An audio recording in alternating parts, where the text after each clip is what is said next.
Is it? Count it. 3, 2, 1. Welcome to 22 Banal Street, homies. on the 6th floor in the first room. We're out here. I'm with 1 and 6, and you know, we recorded a really nice podcast last time. We went into about like the transhumanism, fragmentation of reality. I actually read into Memetic tribes. I sent it to the boys, 1 and 6. I'm like, yo, Memetic tribes, I hope they read it. But if I read it, I actually finished the article today. My boy, that's why we're homies. It was fucking long, but it was worth it. Yeah, I'm gonna need y'all to canvas me because after my Medium said you've run out of free articles, I forgot that the new month had begun. I didn't even know Medium got down like that. Limited on Medium, but let me not 5 articles. Okay. I didn't even know that. No, it's cool. It's just that it helped. It helped me structure a lot of what we spoke about that day. I understood it a lot better. Even us, like the tribe we would belong in. What tribe would that be, Doug? I think, okay, the 3 of us all have like our own divergences, I rate. Yeah. But definitely intellectual dark web.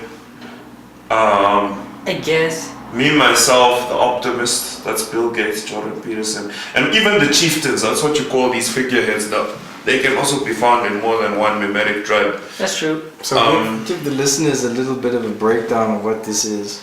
A Memetic tribe is basically just like an ideological bubble, in the simplest way I could put it. So like social justice activists, you could throw them in an ideological bubble, like the establishment left, the establishment right, Trumpists, MGTOW, incels. These are all separate bubbles, but they're very closely related. A lot of them are like fragmentations, because they're essentially, these bubbles existed with the fragmentation of what traditionally was the establishment left and the establishment right, and a series of factors led to the fragmentation of these groups into smaller competing tribes. So we no longer live in a bipolar world in the context of ideological standpoints. It's now become multipolar, with tribes ironically defining themselves most fervently against those which they're the most close to.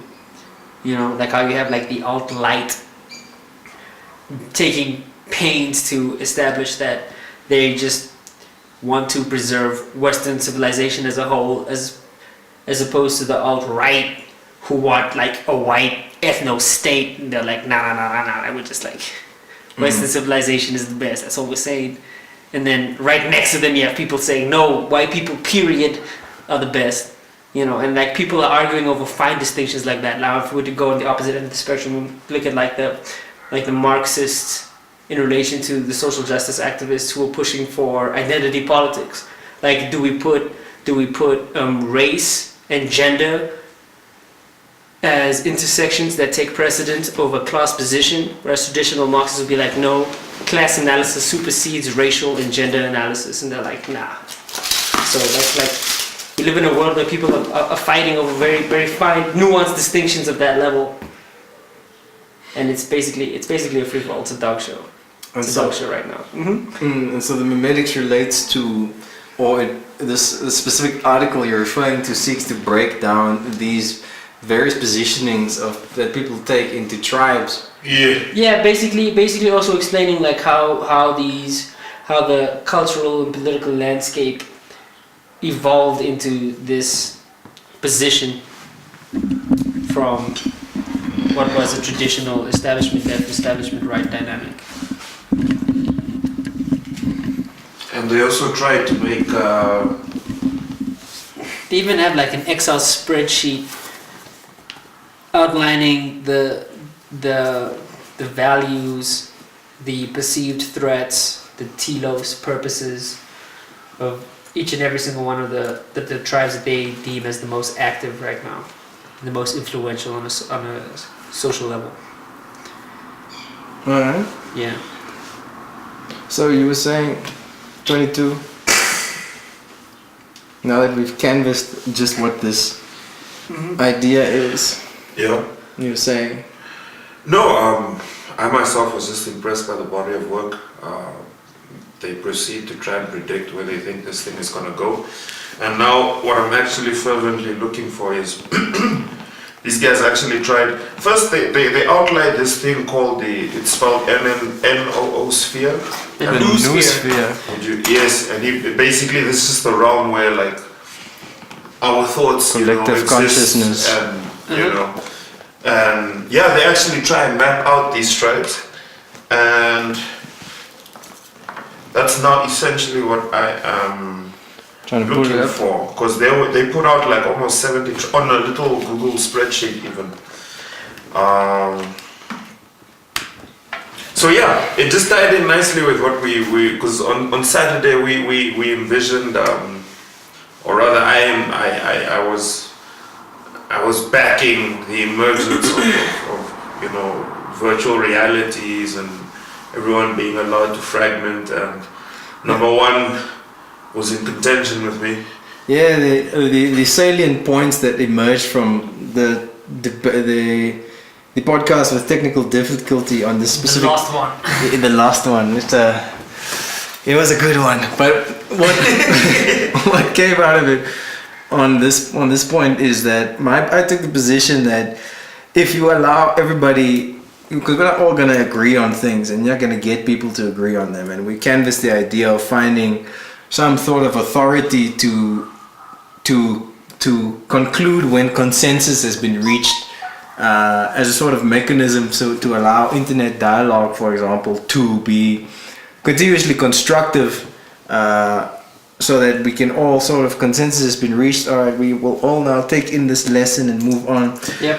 But essentially, my main point of contention about immersing people in augmented reality that allows them to not see that which does not agree with their tastes and sensibilities is that you allowing them to remain babies and also just on a more fundamental naturalist level, that people aren't engaging with the real world anymore. All that you will be doing is just pretty much eating and shitting in the real world, but otherwise you'll just be living through an augmented world.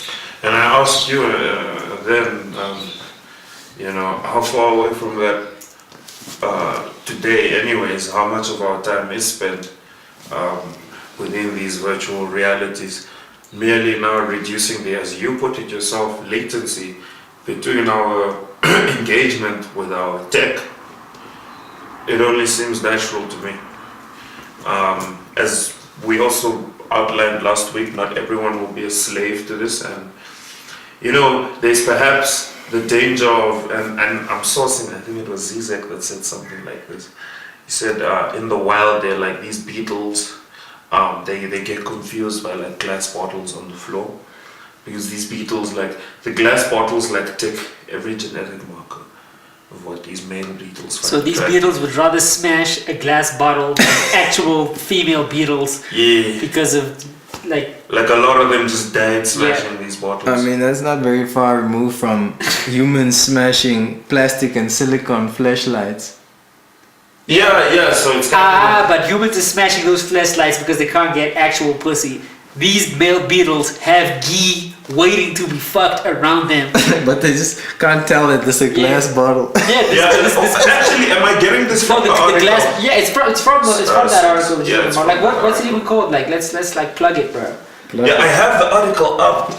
Plug it. Yeah, bro. But it's not be same. it's on Medium. The Memetic Tribes of Culture War 2.0 is the name of the article. Because our conversation was it took us like 2 hours, 30-40 minutes, like what took us like 20 minutes now, but now there's a nice framework with which we can engage with. And I mean, we went into other topics. We literally went into I felt like an engineer under pressure, like at a product development deadline, and I'm being asked, okay, what does it do, why does it work, and I'm just there making things up off the fly. That seemed reasonable, of course. Yeah, I mean, that's sort of the nature of these discussions. It's raw and off the top of the head, because a solution that I found more palatable for the augmented reality, so that we don't end up in a Black Mirror episode, which is exactly what that is, augmented reality where you don't see what is unpleasant to you, and to not end up in a situation like that, we can all use this digital, ever expanding digital space, which would eventually spill over into what may be our tangible space, and rather giving people the opportunity to transform what may be templates of, say, clothing or templates of a vehicle that everybody can possess, and then just... So you're talking about the commodification of goods. As opposed to... But that's something that happens naturally. It's not something you can cause. So even in this... Actually, yes, what is your point of contention? Maybe I don't understand. No, I'm not saying that. I'm not saying... what I'm trying to say is that... Yeah. Using... this goes to the notion of consensus. Okay. Instead of trying to create a world where you filter people out, you just allow people to express themselves as fully as possible. Because the world, which we all agreed on that last podcast... But then, two people might not agree. Aren't our current problems precisely the result of everybody being able to have unprecedented access to platforms for their voices? No, but now we're going right back into traversing this issue. Yeah. It's like, what's your ideal? That goes beyond just giving people platforms, because the platforms have been given. Well, then you'd have to remove consequences. Consequences for free speech. For action. For let's say free speech. To remove consequences. Oh, kind of like addressing why we are anonymous right now ourselves. People are too sensitive for that. Yeah, I don't know, because I feel like consequences are unavoidable, So, but you'd like people to just be able to switch it off. No, I mean, all I'm calling for is liberation. I mean, okay, cool. Some people would love to walk naked through the mall, but unfortunately, that's in contention with a lot of other people, how they feel. But now maybe they could put on, glasses that make that a feasible way of navigating expression or experience rather.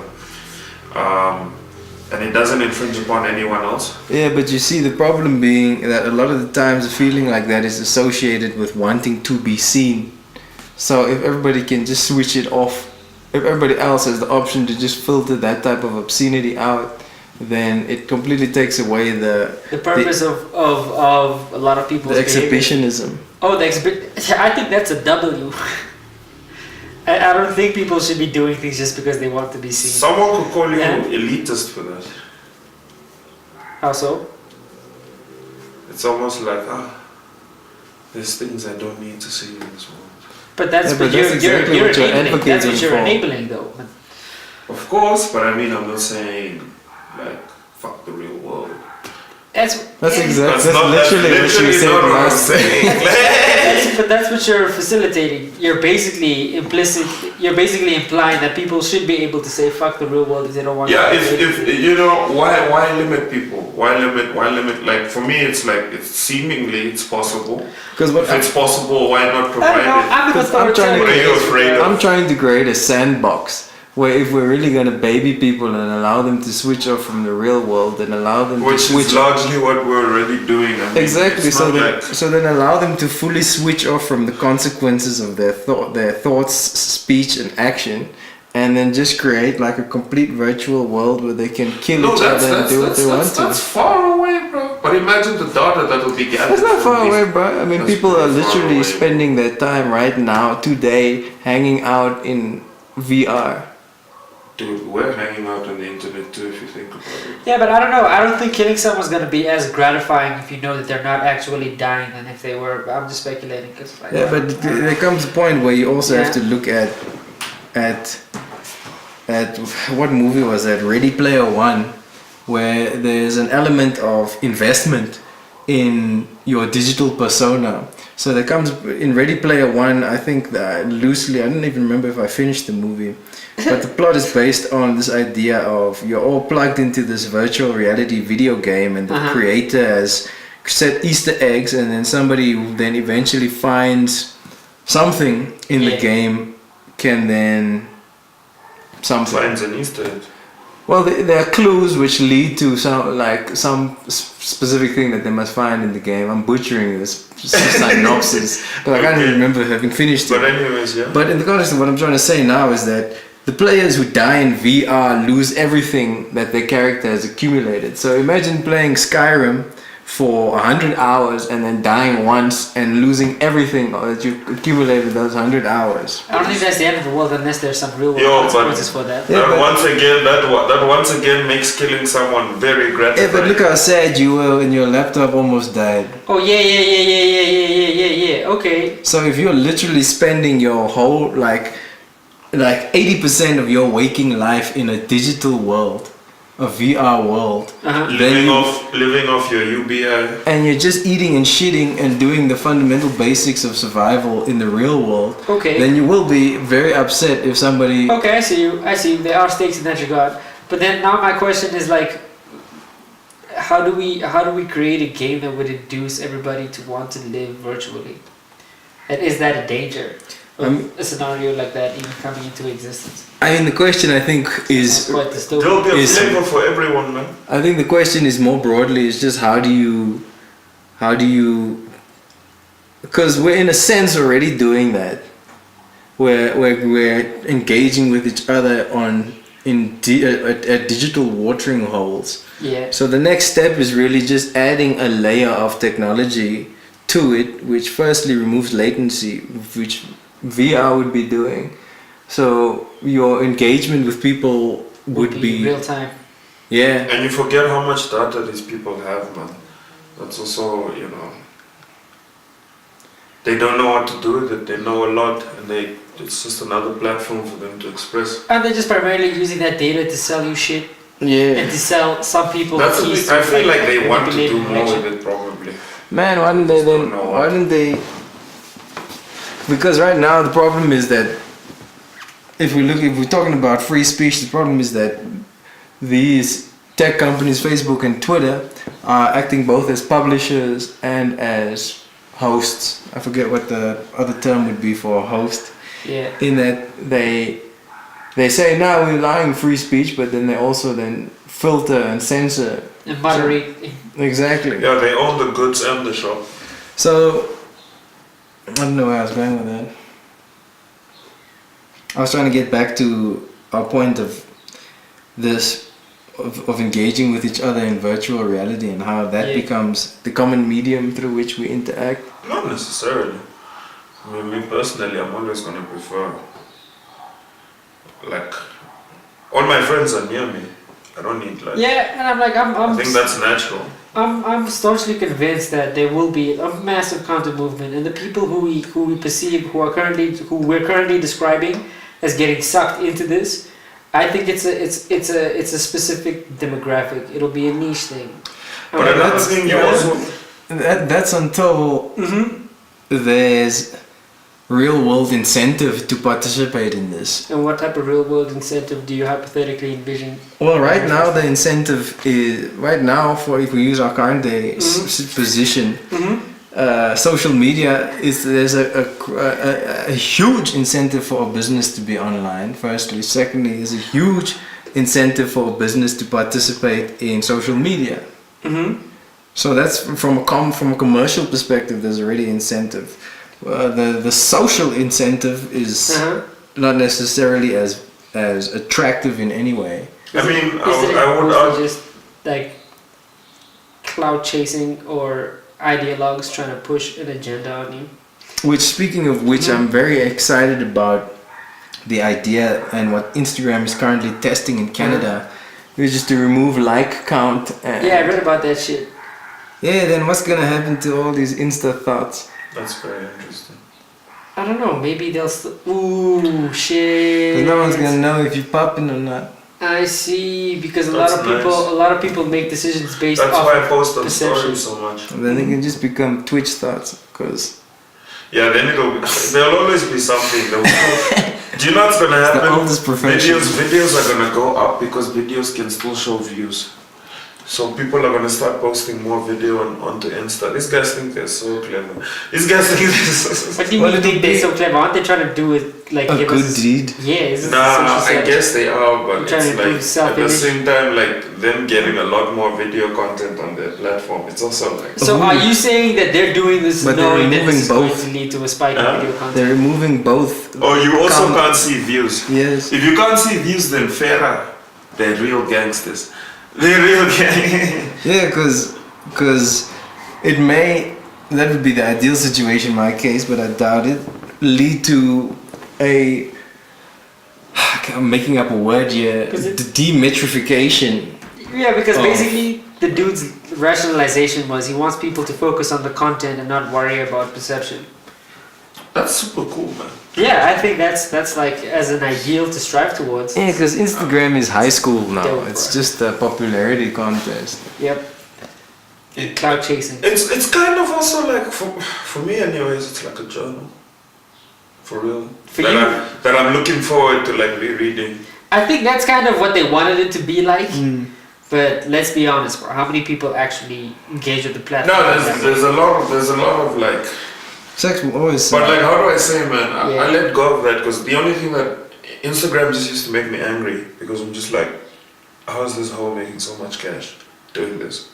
Yeah, but I mean, you like can make that's. so much cash. But that's sex, bro. Like, And then I why got are we over hating it. though? Yeah, but why are we describing these women with such derogatory language? Yeah, no, that was the only thing No, for me. it's not necessarily that it's derogatory. It's just like you don't check your society, man. You don't respect the fact that these women can make money just by being sexy on the internet. Yeah, there's something very like. Is there like some resentment? It like defeats the purpose of like labor. Yeah, stop validating them. And it's also like there's like fucking Pornhub. So, what does Pornhub have to do with this? What doesn't it? I don't know, because there are lots of women who. He's trying to say that Yeah. why are you paying for a nut when you can just get a nut for free if you're also just getting video content from an E-thot? And there's some dumb niggas. I don't know, man. I think it's an aesthetic thing, you know? Because there's a class of woman who doesn't mind sexually objectifying herself on the gram, but would take issue sexually objectifying herself on a porn site, you know? So there is a specific demographic that you're only getting exposed to on Instagram that you won't necessarily find on Pornhub. Yeah, but there's a whole spectrum of them. They exist on Twitch. Yeah. They're the cam girls. They're the Patreon girls. Yeah. I don't know where else they exist. Yeah. Yeah, Twitch, Patreon, But Insta, Snapchat. But I mean, if it's what then would your criticism of people making money of just being gamers be? Yeah. Because what's actually different? What's actually different? Is it the perception of a modicum of skill and effort required to get good at a game?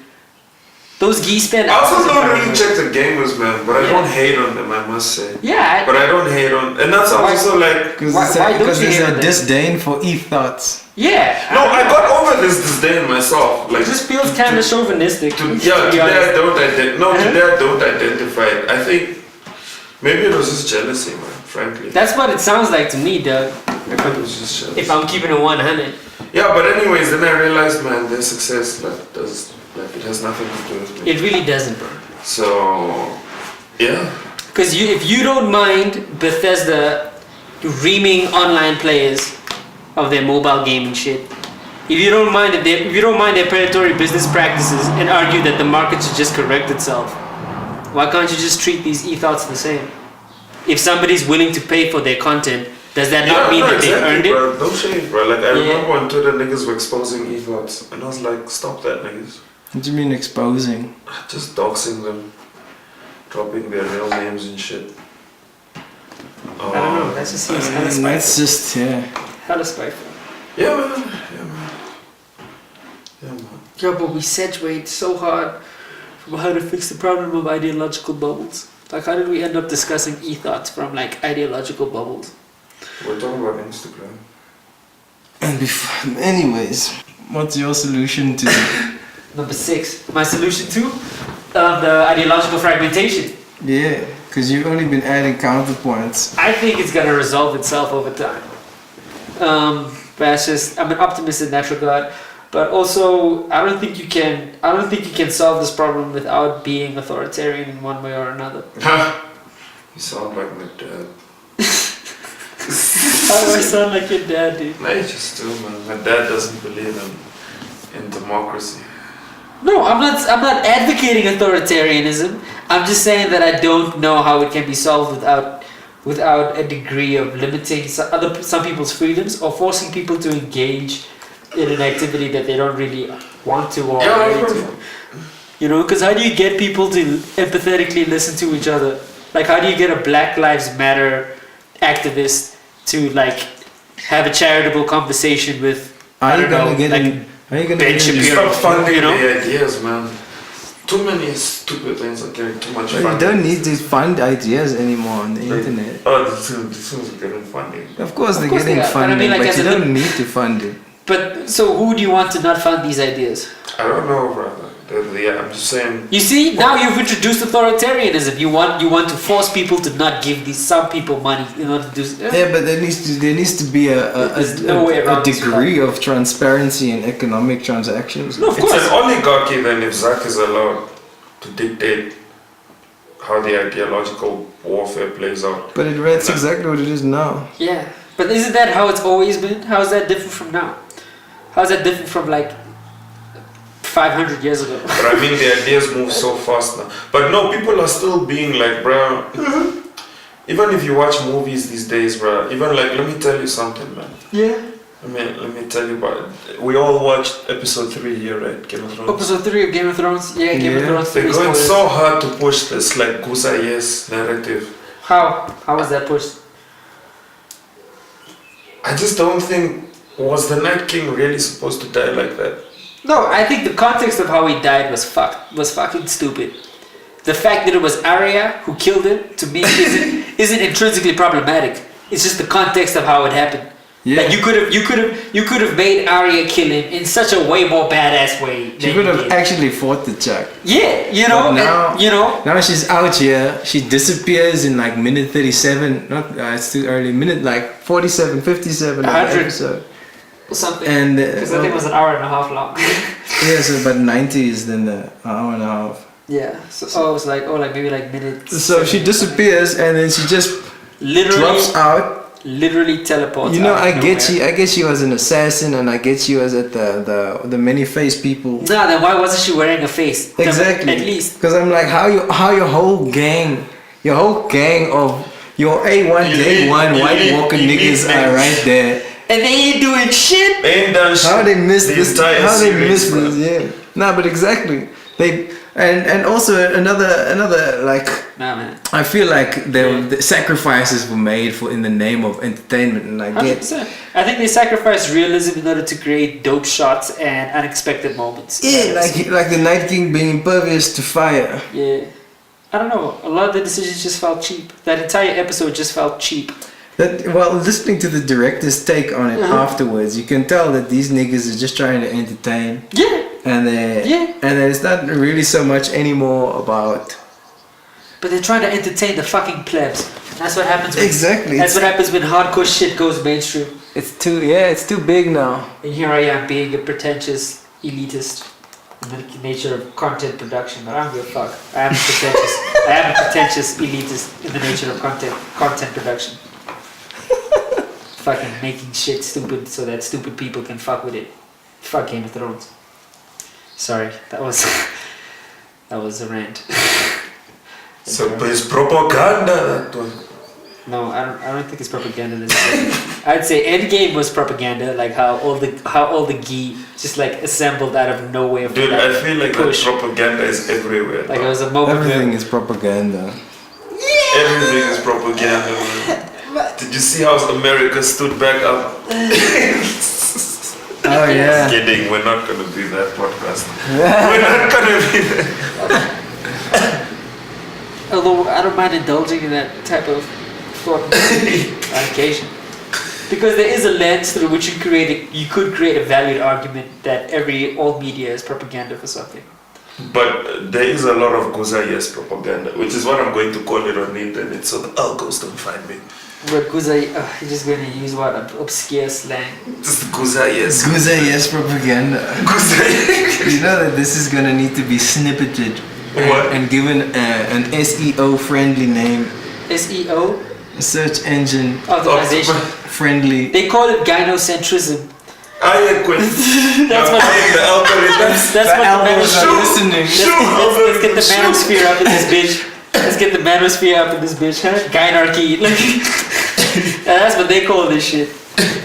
Big Tao and Co. They're like, yeah, gynocentrism. Interesting. Yeah. I mean, I think we may have a swing in power. Yeah, but I don't mind it, bro. Let them have their moment in the sunshine, bro. Let's see what they do with this power. Let's try out No, this. it'll just be interesting to observe. Exactly. It's an experiment for me. I'm just like, oh, okay. Women want to make men sit down and shut the fuck If up. it's not a like, if it's not Go a ahead. matriarchy and it's not a go ahead. See what you do. Patriarchy, then what what's is it it? called? A matriarchy or If it's not a matriarchy yeah. and it's not a patriarchy, Then what Yeah. is then what is it called? equality? I guess. Huh? Wow. There's no That doesn't exist. No, because then you can still because then you can Humanity? still I don't know because you can still get a gender equal Should like take what the like man out of humanity. what then it becomes what a technocracy, a democracy because you get you can Yeah, no, what is hypothetically it? plutocracy. You could hypothetically have gendered versions of all of these social organizations. You know, you could have like a matriarchal oligarchy, for instance. Neoliberal capitalism. You know, there's no reason why neoliberal capitalism can't exist but run by women. There's no reason why, hypothetically, I don't think, unless you're getting into questions about gender essentialism and how women are intrinsically unsuited for holding positions of power in mass. Someone. Unless that's the argument you're making, I don't see why that can't exist. And I'm curious to see what they do with it because if this shouldn't happen, if this is destined to be an L, you know what I mean? If somehow this is going to lead to a maladaptive outcome, let them fall on their own swords. You know Because what I mean? Like, fundamentally, whatever, who gives a shit? because more fundamentally, I don't understand the resistance. Or the resistance? Yeah. I think it's just people who are afraid of losing power and privilege that they once had. You know. Hey man, and it's hard, bro. People getting cut out here. There's blood on the streets. Of course. I mean, you're getting cut for your own. It's literally an L that you set up for yourself to come back to you in future.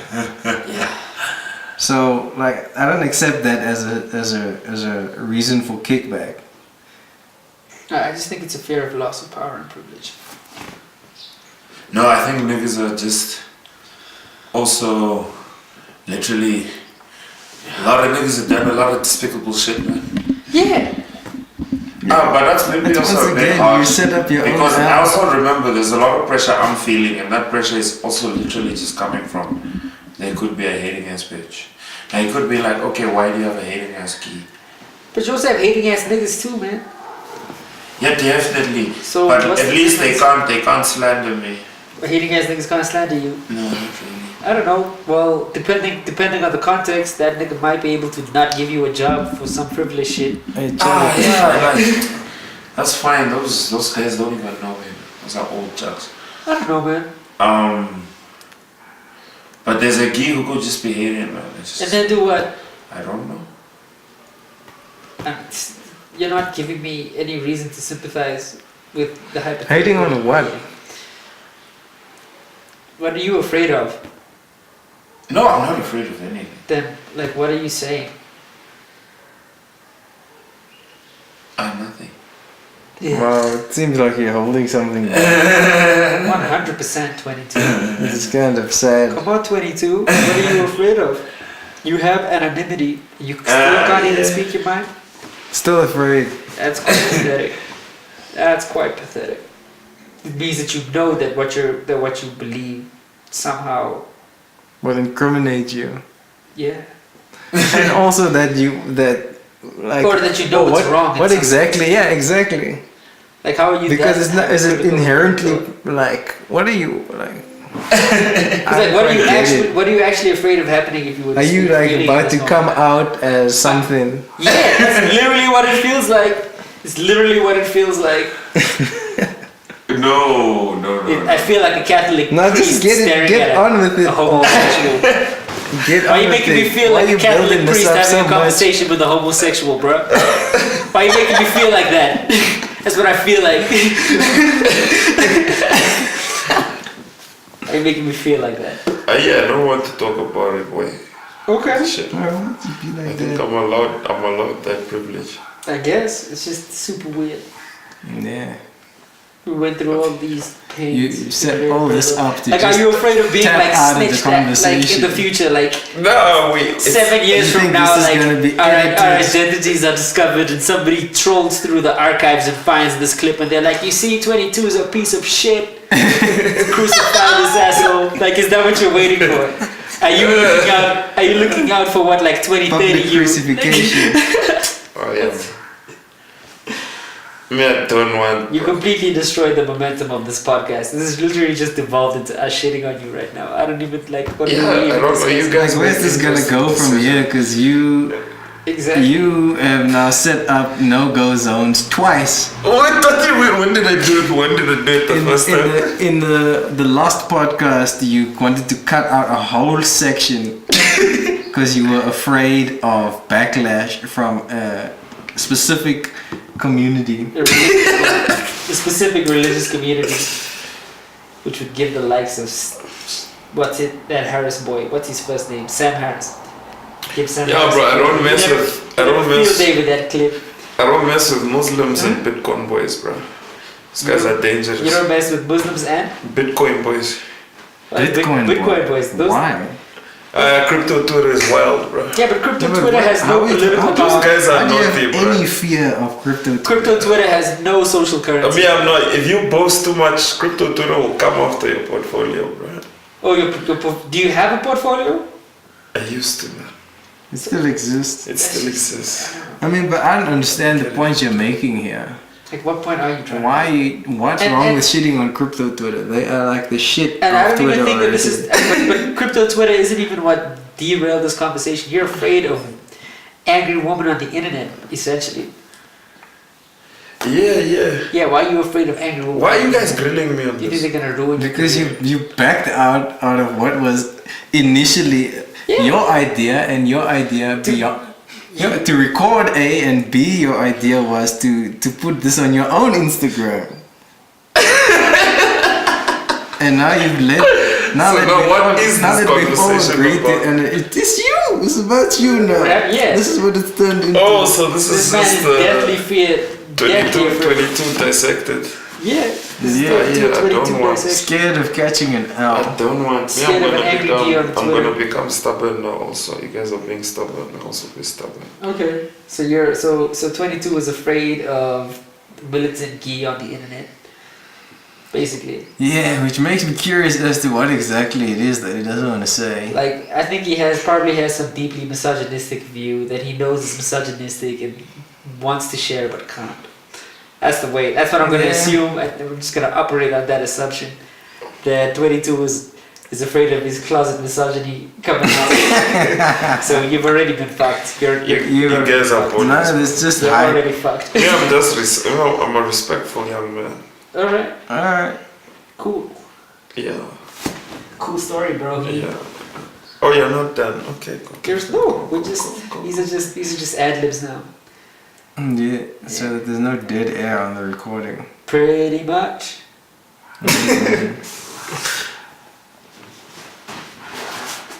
Wow. I started watching reality TV recently because my laptop died. So I was forced to engage with, I don't know, some normie shit. I use the term normie unironically. Can you even? I don't know, man. There's some people who like the normies when they try to make fun of people who try to be niche and different. Of course. I used to be like that. I used to be proud of being niche and different. And then I started shitting on the fact that I enjoyed being niche and different. And now I'm back to just enjoying the fact that I'm niche. Your while mental pretending to be different. Your mental journey has been well Yeah. documented for all to see. I guess. But it's weird because I'm in a state of like subtle disbelief or doubt as to like how much of me has ever been truly perceived. It's weird. In what sense? I don't know. Like every time somebody says something about me that's spot on in relation to my character or identity, I'm like, oh, so I am actually being seen. It's weird. Because I guess on some level I don't feel seen. That's the only logical explanation for my surprise. You don't feel seen because what is seen doesn't match with what you express, or Because of your hermetic mannerisms, inclination.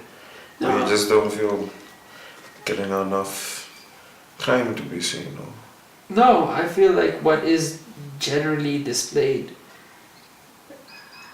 I guess I feel like it's misconstrued, but I think that's just an insecurity. Well, you were going somewhere else with this. Misunderstood. Oh yeah. Normie. Like, I fucking fell in love with MTV's "Are You the One," Which is what? which is basically a show where they throw like young, to use incel terminology, Chads and Stacys into a house, like. And it's like, if they have this so-called algorithm that has determined who's a perfect match, which guy's a perfect match for which gi, and the goal of the game is to try and figure out, everybody has to find their perfect match before this time runs out so that they can split a pot of like $1 million. Interesting. Yes. And every week they go on like activities. what determines what's And a they have perfect these- match? I don't know, maybe some algorithm, or it's very nebulous, but the show has like determined who's a perfect match for who out of the contestants. Yeah. And now they have to try and figure out who is their perfect match. And so they have like these little games and competitions, and the prize is like a date with two chicks. Maybe a guy gets to choose a chick to go on a date with, or a chick gets to choose a guy to go on a date with, or like something weird. And then from the two chicks and dudes who win the competition, you have to choose which of them get thrown in the truth booth, where the algos determine whether those two individuals are indeed a perfect match or not. And if you're wrong, you get eliminated. No. If you're wrong, that's just information that you use for the test at the end of each week. So everybody has to choose who they think is their perfect match, and then it gets revealed how many matches were correct. But you don't get told which matches are correct, just how many the whole group got right. And the group only wins if everybody finds a perfect match. And if there's a week where where they don't get any matches, their prize money is halved. So So it goes from like 100k to 500k to 250k, depending on how well you perform. So what's been intriguing to you? I don't know, dude, just like the basicness of it. That's exactly. The basicness and the petty and the drama. Like It sounds kind of genius though, just the structure. That like the reminds me concept of of the why story. Yeah. I used to at a time, and I used to love the flavor of love. Yeah, that show was gold. Oh You just get a bunch of hood rats, at least in their behavior, Oh gosh. and make them vie for flavor. And it's just like It's hilarious. it's surrealism almost. Yeah, because Flavor Flav is maybe the ugliest human being I've ever seen in my entire life. Hey, lost it. I don't think I- Flavor would be that touched if you were to say that, bro. Nah. I feel like Flavor knows this about At his roast, he got called he looked like a burnt cadaver.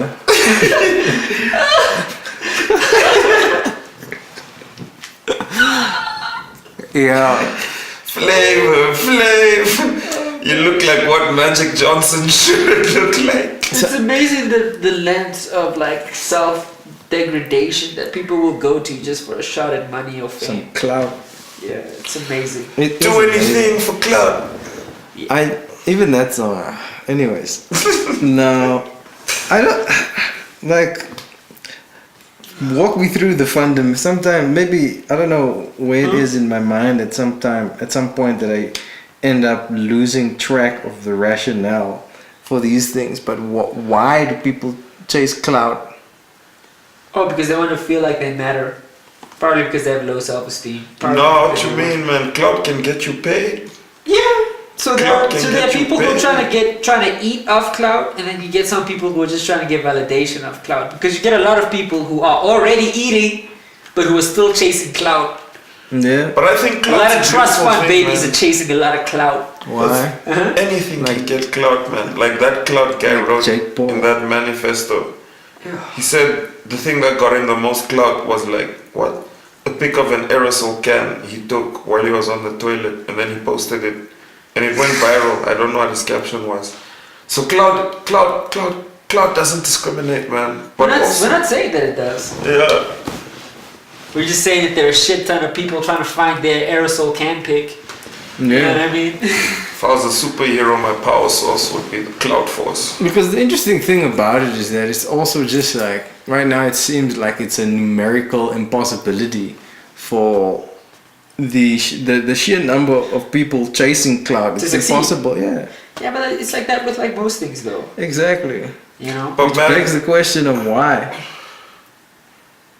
like why bother facing those odds?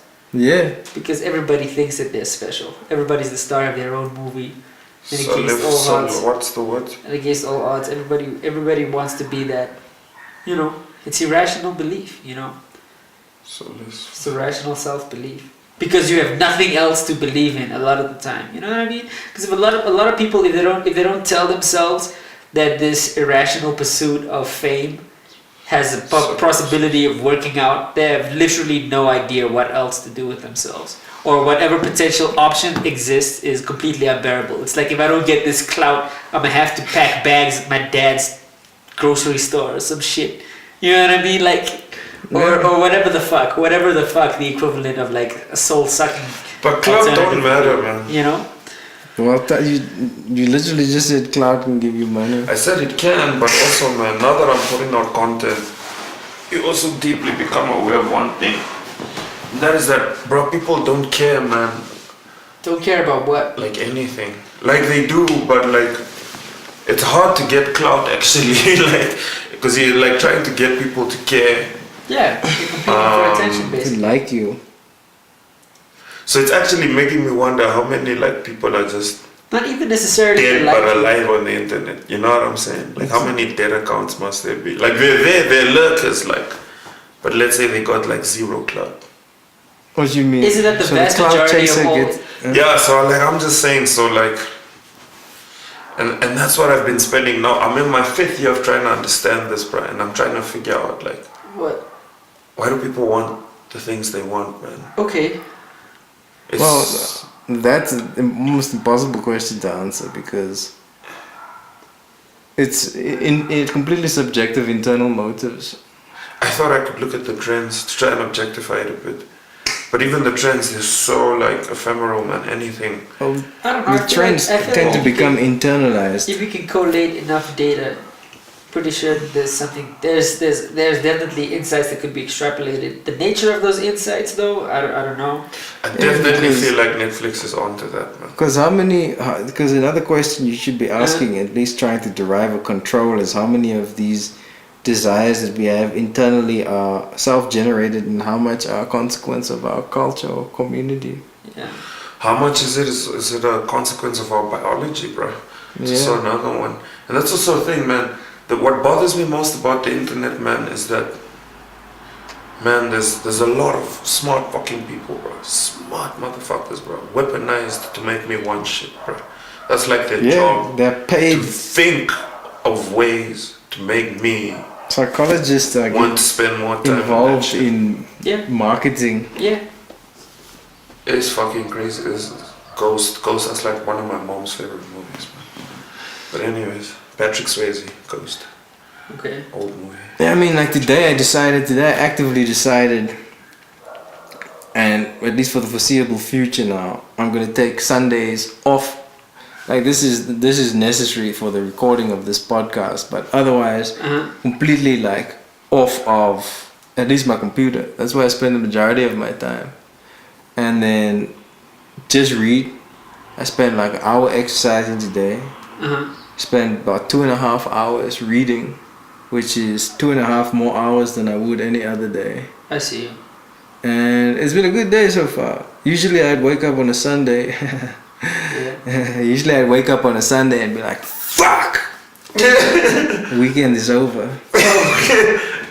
And that's on the Sunday morning. But this morning, after getting into just... Your detox. Yeah. It's basically a detox. Yeah, you know, I felt good because I noticed as well that my own concentration span has gone to shit. Yeah. Like in trying to read, it took me 15 minutes just to be able to muster sufficient concentration to be able to like continue reading and being cognizant of what was on that page. Yeah, that's me every day. Every day I have to like study and shit. And that's about right. It is about 15 minutes required to get your head in the game. Yeah. You've been reading a lot of shit. No, you've just been very studious for the majority of the time that I've known you. Yeah. So I would have imagined that your ability to activate concentration. Because the thing is, like, for the vast majority of my time spent studying shit, it's like concentration has been activated on the pure basis of interest. So if I'm just like deeply interested in something and I want that information, I can spend fucking 3 hours reading a book without getting up from my seat. But when it has to be routine and disciplined, there's always resistance, you know? Okay. Because sometimes you're just not in the mood to gather your awareness into a point. Focus it, you know? So I see you. So your concentration is still a function of willpower. Definitely, unless we're talking about natural spontaneous interest, which doesn't require willpower to activate. Well, in the sense that the willpower is already activated by means of the interest.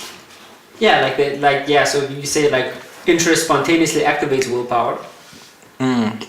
But you know, like routine and discipline, that requires like raw summoning of willpower, which to me is still very often erratic.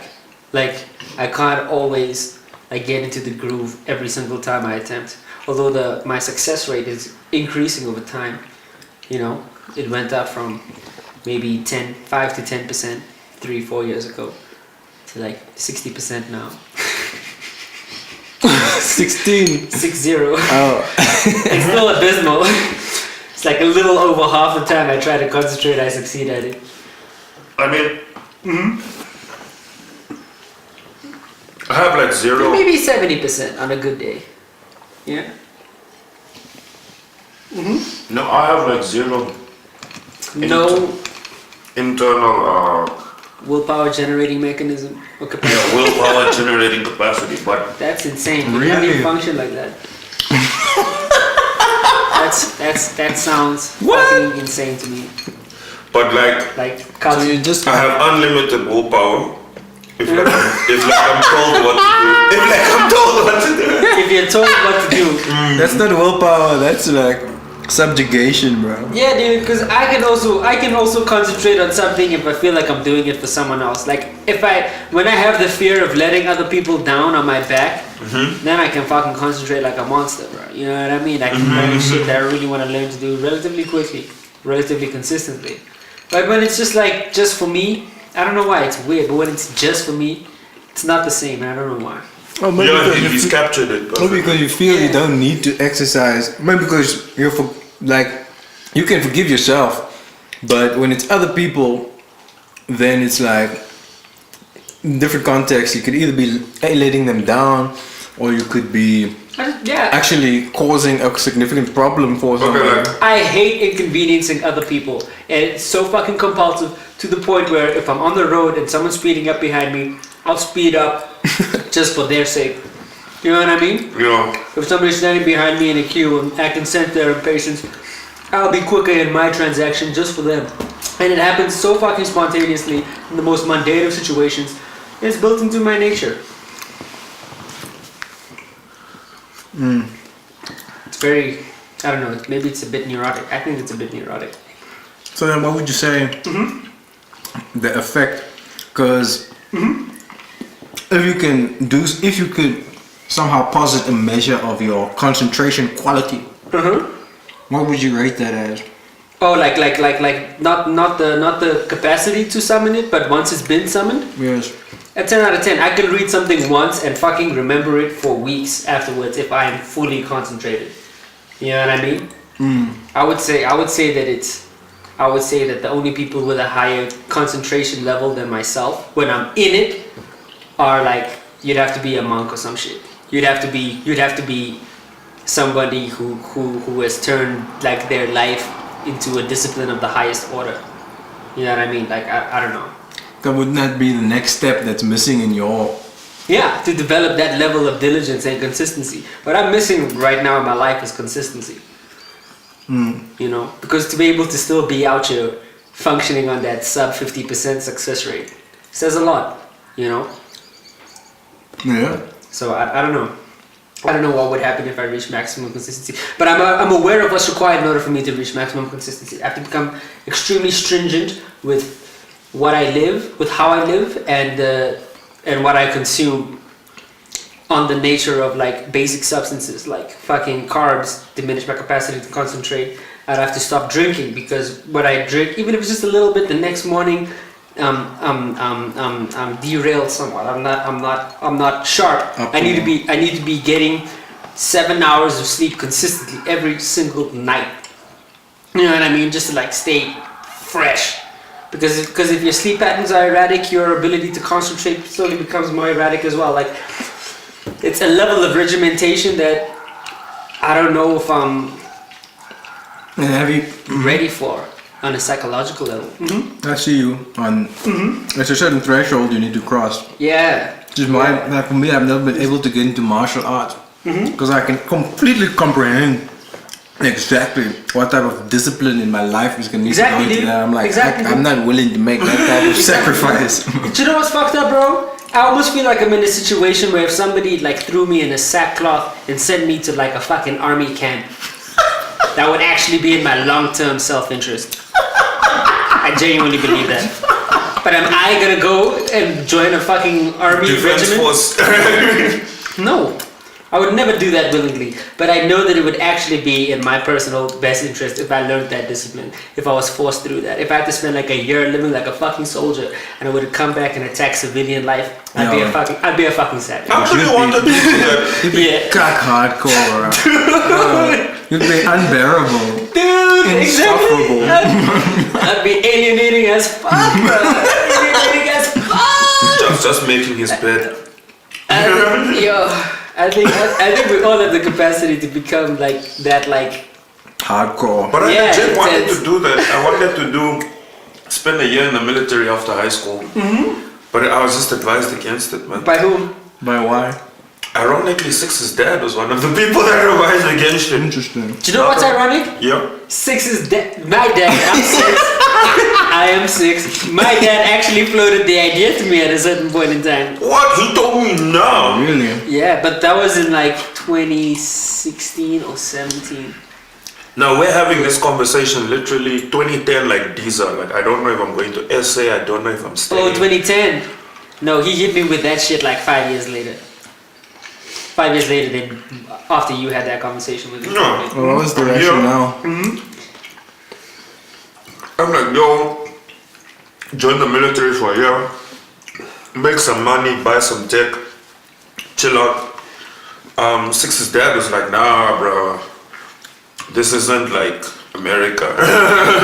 It won't be that, nah. And he said, and to make it worse, he said like, maybe if you were going as a group of friends, it would be nice. But it's just you. He just spoke to me like I really understood him. I was like, okay, cool, I see you. Because then what I'm thinking is like maybe the French Foreign Legion would be better because they take anyone, you know. Yeah, I would have had. And then you'd be fucking protecting mines in Congo on behalf of. Because I went on to. Fuck. Oh, the Foreign Legion. That would have been. Yeah, dude. I probably would have gone and expedited visa and shit. I just wouldn't be happy dying like that. Oh, dying like that? I don't mind dying like that personally, actually. Dying defending a communist mind. I have no Yeah. like overarching sense of I don't want to shit be. that needs to be accomplished. I don't want to. No, I just mean I don't want to die by surprise. Okay. Like I was gonna go home and eat, and now fuck, I stepped on a mine. Oh, I just got a straight bullet to the head. Yeah. Oh, like that. I don't know. That's kind of exciting to me, you know? That's kind of exciting. Man. I mean, to me, what's interesting would be. I just don't mind being crippled like that. Like, say I don't die and now I don't have any legs. I'd rather be dead than have that happen to me. Yeah. It's easy to say now, because what my But then again, prosthetics are on fleek. they looking dope, you know. Yeah, bro. So maybe it ain't an L. But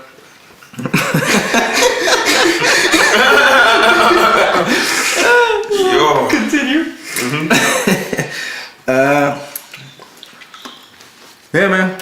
Okay. I was gonna say something along the lines of an interesting scenario, just for like absolute novelty, would be one where there's some sort of, for really you can name countless causes for why Earth is now in a situation of survival mode, and you have men teaming up against each other.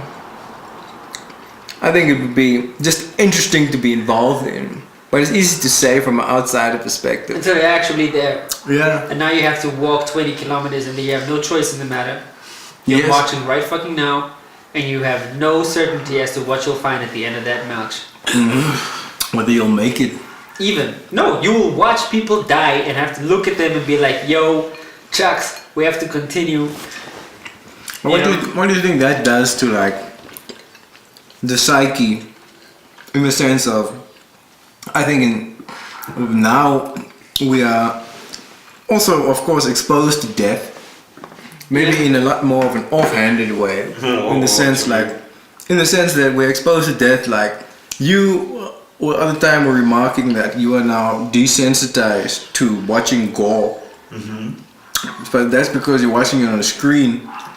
But I don't know. But I haven't seen somebody dying. I've seen someone freshly dead who just committed suicide with a shotgun. I do appreciate Shotgun to the face. Or a shotgun, a pistol to the head. Okay. My bad. And then Oh, because a shotgun to the face would be Nah. fucking messy, bro. That would be fucking messy. Yeah. I still remember, man. This guy got wheeled out on the gurney, Yeah. and then he wasn't even covered in a wrap or anything. Yo, that's so disrespectful to everyone And then involved in Which that gun? experience. Where was this? this was like down my street. Oh, in real life. Yes, like bro. real life. Like real life. Yo. And I saw this guy being wheeled out, and then like his brain is just dripping into the street, these chunks of it, and that's something you never forget. I can't imagine forgetting So- anything like that, bro. So that's what I'm saying. Like, Yeah. you know, back in the old, if we rewind historically to a time when we were Yeah. much more of a warrior civilization. Yeah. What would that frequent exposure to like? You just Yeah, ate on with that this scale. nigga, and now this Oh. nigga's stomach, intestines are being cut open, and just I think seeing it's that it's a frequently. good thing because it reminds you Yeah. how fragile life is, man, and how fragile just the body is. I think that's a healthy thing because it makes you appreciate the moment a little more. I'd rather be sensitized to God. think than people- You think the sensitive Romans to were like, body. yo man, let's just appreciate the The moment. Romans were just way more present than we were. The Romans also had war fest. But they also What did have. first? Oh, they did the Colosseum. Colosseum, man. Yeah, but I that would shit. fucking love to go But that to the shit was Colosseum. outlawed during that time by what's it? Fucking Marcus Aurelius was like, this shit is barbaric. I'm gonna put an end to it. I would like to have gone to one though.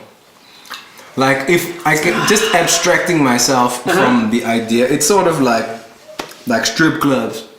Like Watching men abstracting yourself from the child idea by that, lions. that she has been trafficked here, Okay. and just being like extracting yourself from the idea that Forgetting that this is, she like needs to like buy food with the money you're throwing at her booty.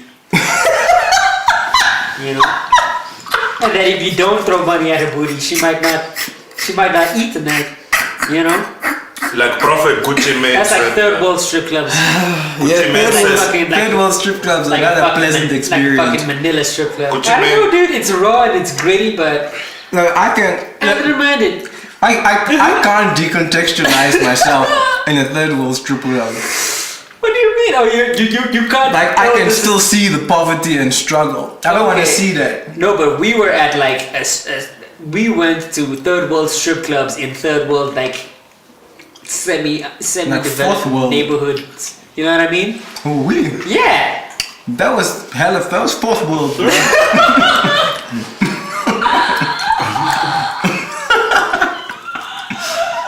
Did you not Google the image of the neighborhood that Guza said she came from? Oh yes, I did. Yeah.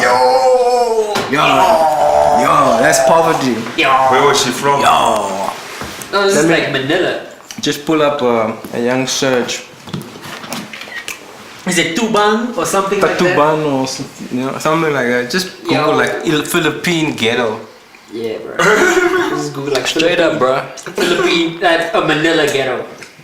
Cause that was that was- Tutuban or something. Yeah. Yeah, Tutuban. We even made a track.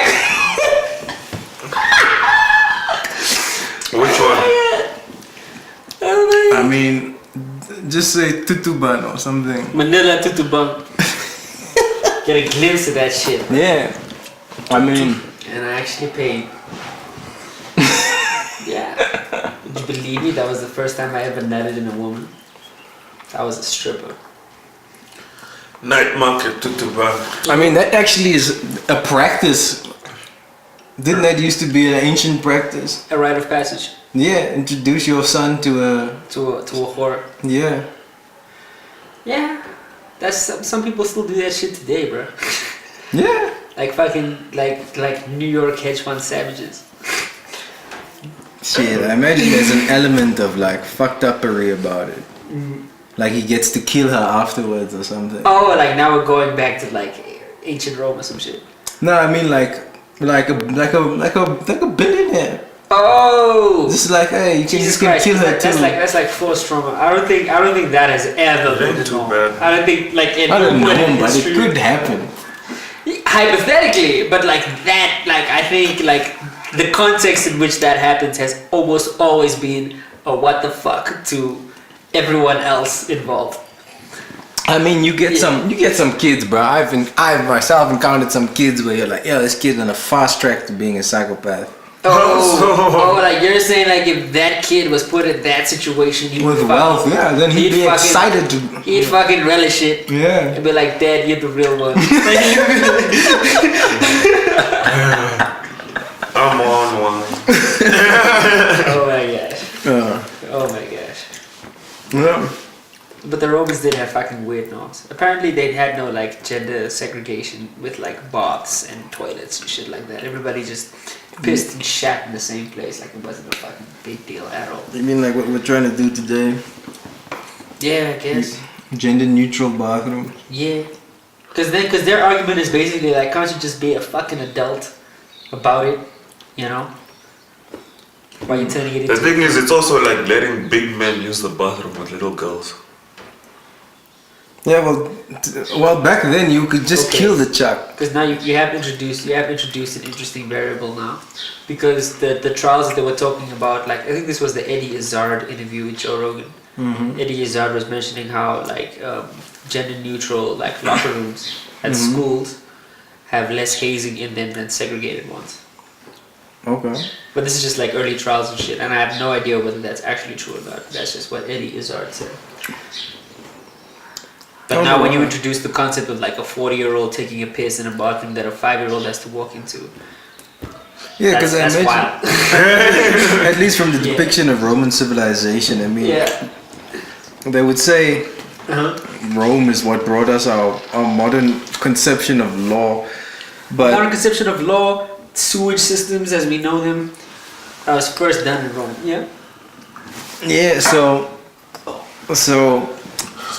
coming from with that conception in mind as well, it still seemed like a very barbaric time to be alive. Relatively, yeah. And if in a time like that, from the depictions and accounts that I've read, if there's a 40-year-old is trying to touch up on a 4-year-old, they would probably just kill him, and everybody's You gone. think so? Everybody's just gone with their day. What if it was like a senator? Or they would just leave him, and no one would even blink. I don't know, man. I don't know, man. I don't think they were that barbaric. You can like. I don't think they were that barbaric. You know what I mean? Because that's at the end of the day still someone's daughter, and I still think that 2,000 years ago, someone wouldn't want a 40-year-old touching up on their 5-year-old kid. You know That's what I'm saying. They would just kill him. But if you're a peasant, who cares, bro? That's what the first. Okay. No, So then if the corollary is like chucks like that were murdered on sight, and that's why people behave. And people just went on with their day. Okay, maybe that's a compelling argument to why things worked in that context that don't work now. Yeah, but now you gotta get a fair trial. That's an interesting hypothesis that you just And mentioned. get released back to society. Oh yeah, gosh. I don't understand. I There don't is know. trial will be public justice immediate. Yeah, because people like that get killed in jail. There's lots of mob justice for like pedophiles. in True, prison. actually. Like pedophiles, in Especially prisons the don't- child they don't and the survive. rapists. Yeah, like a child rapist in jail. Oh, they get fucking beat. murdered. They get not even beat, fucking murdered, bro. Fucking murdered, not just fucked up, like killed. You know, I don't fuck around. Even criminals have ethics. As weird as that sounds, but they do, because they're still human beings, you know. Yeah, I'm sure they can appreciate at least, you know, Yeah. All something humans drove have ethics. something drove someone to something. I wouldn't say all humans have ethics, but all No, they could have the vast majority of humans, because psychopaths have no ethics whatsoever.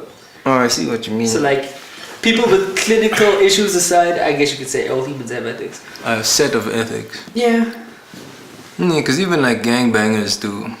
Yeah. Gangbangers are some of the most, like, they respect bonds more than I think normal people respect bonds. Yeah, because there's so much at stake. Like loyalty is, like, in the privileged world that we live in, if somebody's disloyal, maybe you'll lose some money. But if you're a gangbanger or someone's disloyal, you lose your life. You know. Yeah. So I can get that. So what would you say has been apart from the advent of human rights, has been would you say firstly that there's an increased appreciation for the value of human life, or you say it's decreased? No, it's definitely increased, at least on principle. Mm-hmm. I think in practice, the difference has been, it's marginal. But on principle, I think that we've committed ourselves to honoring human life. Yeah, so I mean beyond, At least rhetorically. so yeah, beyond the on paper that there are rights enshrined and that we must now respect the right to life. What would you say has been a further contributor to that appreciation? To that growth? Yeah. Yo, man, I don't know. I think it's just like a series of tragedies bore witness to that, you know. I think throughout time, as you witness the violation of that right, I think people get burned with the conviction that this is something that needs to be protected over time, you know. Kind of like how, like the level of commitment to avoiding war that took place after World War II, you know what I mean? Yeah. I mean, I can't quite imagine just the scale of devastation of World War II. Exactly. Imagine having your city carpet bombed, bro. Fucking carpet bombed. Yeah. Yeah, no two nations have declared such. Exactly. But I mean, there's also something. Quickly repeat your question. What was the What has contributed to the growth in ethics? Yeah, you're talking about the value. Do we value human life more? It's Yeah. pretty much what That you're was a asking. specific one, yeah. Definitely, man. Yeah. Definitely. And we have so much more information now. Like, it's not, vaccinating 1 million people isn't that costly, for example. So we just know how to preserve life better, like, as a fact. Like, back in the day, people didn't even know washing your hands. Here's an interesting thing that I heard. Yeah. Like, if we... Alright, I'm not going to set any conditions for this segue. But I heard... I spoke to a doctor who said sometimes they really do feel like they're playing God here, in the sense that they're defying natural selection and like keeping certain babies, for example, alive with absolute microscopic quality of life that can be expected for that child. Yeah. Just on the principle of preserving life at all costs. Exactly. So they actually feel like they're doing them a disservice. But in what sense? In the sense, Are they afraid of overpopulation? No, in they're the just sense like, why like am I they- trying to keep this kid that has a horrible quality of life alive right now? It's like, I don't know, like But I mean, that same logic would have premature robbed baby with us. cerebral palsy or That something. same logic would have Like, robbed you us know what I mean? Stephen Hawking. I think something worse than that. Probably I like don't know that what was just an arbitrary like set of Really would have conditions that robbed I us draw. Stephen Hawking. Because it also, There is that. for me, something. human Yeah, but ingenuity is priceless, man. Stephen Hawking's condition was degenerative. It didn't happen from birth. Ooh, so he didn't come out the gate like that. Yeah, but it's like, how do I say? A disabled person, most disabled people, and also there is like, you can't get kids that are just, it's not tenable. It's like, look, he has no faculty, but most people can live fairly fulfilling lives to the point where I just call it a different experience, man. Yeah, because then my question becomes like, how do you quantify the emotional value that that child is providing to their caregivers, assuming that the caregivers are deriving value from their interaction with that? Yeah, but like, I mean, if my kid is they born come- blind, they- you can still... I mean, there come a lot of questions because if you look at it in a really sadistic light, you can say that the parent may not even know that the doctors just decided not to keep this child alive, and the doctors can just tell the parents, well, they had this condition and they didn't make it. They were born with a heart with XYZ. So you think doctors should be allowed that discretion? No, I'm not advocating for that at all. I'm just saying that they feel as though sometimes, from at least my interaction with doctors, I've heard them express the opinion that sometimes they feel remorse for keeping someone alive, where from their medical studies and their appreciation of the type of life and depth of experience that this person may have will be far below the threshold of what they would even consider human life. Yeah. So I'm not necessarily advocating for it. I'm just saying that that is a byproduct of the premium we've now placed on life. Oh, the intrinsic value of life. Yeah. Yeah, I don't know. Then it also bleeds into the question of like euthanasia, whether that should be legalized, under what conditions should it be considered acceptable. I find it to be very subjective. Well, I mean, I think at least one thing that can be done in respect of euthanasia is that they can decriminalize it. I think euthanasia should be decriminalized personally. Because it makes absolutely no sense why you would convict someone of murder who euthanized somebody who consented to wanting to die and just couldn't do it themselves. Yep. Because then should suicide be legal? It is legal. No, it isn't. Well, you're not gonna. I mean, of course, it's strictly not legal, but you're not going to go to jail for trying to kill yourself. Oh, like that? No, but they might restrain you in a hospital against your will. Yeah, but you're not. Yeah, it's a. Because it's a real- psychologists, I remember having a conversation with a psychologist when I was suicidal, and she was telling me how like she technically has the right to forcefully restrain me and send me to a hospital if she genuinely believes that I'm a sincere threat to my own well-being. Yeah, so there is that. Well, I mean, I don't know in what country this consultation took place. This is an essay. Because in SA, it's actually a fucking nightmare to get somebody admitted like that against their will. Like you think that was just a bluff of like, nigga, you better behave? I've dealt with a situation where the lady was already diagnosed as bipolar, has had a series of episodes of damage to property, threats to life, and then walking high-speed chases with police, and walking around in public with firearm. Jesus and Christ. even on the face of all that evidence, you're like, it's still gonna be a fucking mission to get this woman taken against her will into an asylum. Okay. So what are you? Okay, because I don't know, because I've actually witnessed like two people. I've witnessed people go to those lengths to actually have people admit committed to insane asylums. But haven't those people also consented in the process to admission? Ooh, I'm not sure, hey? I don't think the one did. What was the homie doing? I They were think- both drug related. Yeah, LSD overdose. So they were just caught running through the six Yeah. Naked in one instance. with my woes. Imagine running out of the hospital in like a fucking nightgown down the street, just like, fuck these niggas. Like, Jeez. can't control me. And the thing that's a Bare ass naked.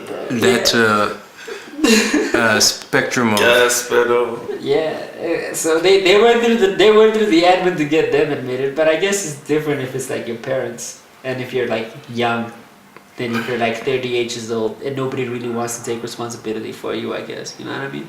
yeah. Uh-huh. And you're just a victim to their terror.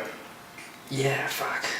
So then how did they play it, man? When you saw that, like what happened to that bipolar chick who was running around threatening people with firearms, getting into high speed chases with cars? I and mean, shit? eventually, Like how did that play out?